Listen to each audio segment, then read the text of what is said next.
Hi friends, welcome. I am Suhas from 6C. Today I am telling a topic on waste matters. Waste matters was a huge trouble in these days. Plastic is a very good example of waste matters. Waste matters can cause so many diseases. Some of the diseases are hepatitis and HIV, B and C viruses, Candida and skin and lung infections are the few examples of diseases caused by waste matters. Please use plastic. Please do not use plastic and use steel or copper bottles to drink. Use steel boxes to eat and use jute bags for shopping. Thank you friends. Now my friend Suraj Kartikeya will continue the next. Hi Suraj, can you tell about the biodegradable and non-biodegradable and waste and dry waste? Hi Suhas, hi everybody. Today we are going to discuss about the biodegradable waste and non-biodegradable waste. The biodegradable waste is the waste that will decompose easily in few years, but the non-biodegradable waste is the waste that will not decompose easily as the biodegradable waste. The examples of the biodegradable waste are the garden waste, like the fruits and vegetables and even dead plants and animals. It is mainly obtained from the waste from plants and animals. But the examples of the non-biodegradable waste are the plastic and polythene covers, metals and glass. And these non-biodegradable wastes are again divided into three ways. They are the toxic waste, hazardous waste and pathogenic waste. The toxic waste is the waste that will harm the inner organs of our body, like the intestines, blood and muscles. For example, the plastic and the polythene, which are harmful for our body. They'll spoil inner organs of our body.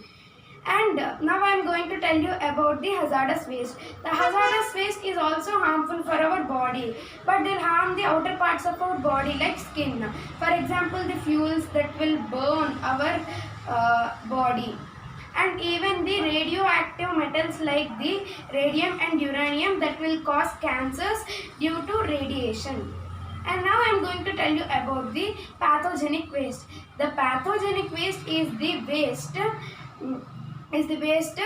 that causes diseases mainly from the hospitals. The disease causing needles like HIV and even the syringes and sewages will cause these diseases. And now I am going to tell you about the air pollution, land pollution and water pollution. The air pollution is the contamination of the air around us.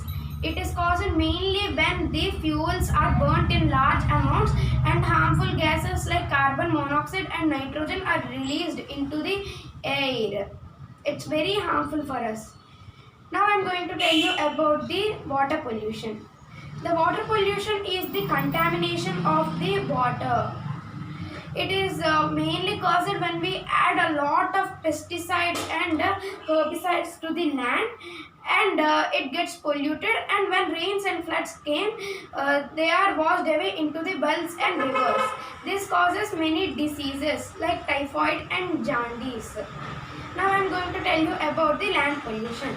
The land pollution is the contamination of the land. It is caused mainly when we throw plastic covers and the polythene covers on the road and even other garbage. Now I am going to tell you methods how to decrease this biodegradable and non-biodegradable waste. To decrease both of them, we need to maintain two separate dustbins for wet waste and dry waste. In wet waste, we need to throw the mainly biodegradable waste like this garden waste, rotten fruits and vegetables and even their peels. This is used for making compost, and the plants grown in compost are very healthy. And this dry, and this dry waste contains the non-biodegradable waste and even some biodegradable waste. This is because it is used for recycling things. The recycling is the process of making new things from the old. They are cut into small pieces and then made into new things. If both of these non-biodegradable and biodegradable waste are mixed, then it is difficult to separate them, and it is totally burned and causes air pollution. And now let us ask my friend Nishchal about vermicomposting. Nishchal, please tell us about the vermicomposting. Thank you, Suraj, for giving me chance. Hello, friends. Welcome. This is your friend Nishchal from class 6E. Okay, friends. In this video, I am going to tell few words about vermicomposting, friends. Okay. The method of preparing compost with the help of red worms is called vermicomposting, friends. Okay, I think you understood. Now I'm going to do a material with the help of best out of waste. Okay, the materials we need is old paper or old newspaper, and a cutter, a scissors, or a knife. Okay, then next we need a plastic bottle. Okay, see,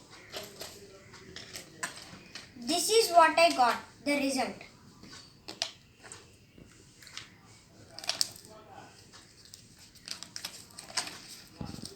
Okay, friends, I did like this. Okay, friends, now my friend Karthik will continue the next. Karthik, can you please continue? Okay, friends, bye for now. Yes, indeed, Nishchal. I'm going to say about the 3 R's: reduce, reuse, recycle. Food. Buy fruit and vegetables that have non-necessary packaging. Banana is a good example. Where possible, buy groceries packed in recyclable packaging like glass or cardboard instead of foil or plastic. Use a lunchbox for your sandwiches and don't wrap them in plastic. Metal. Aluminum is the most abundant metal in the Earth's crust. Recycling aluminum can saves 95% of the Earth's energy to produce aluminum from raw materials. Over 390 million beverages cans are sold in Ireland each year, all which are fully recyclable. Recycling one aluminum can saves enough energy to run a television for 3 hours. Example, aluminum utensils. Now getting into the conclusion. As you all have seen from my friends' videos about different types of diseases caused by waste materials and some types of waste and how to make best out of waste, I agree to the words of B. Johnson. Refuse what you do not need, reduce what you need, reuse what you consume, recycle what you cannot refuse, not the rest. Thank you, friends. Bye.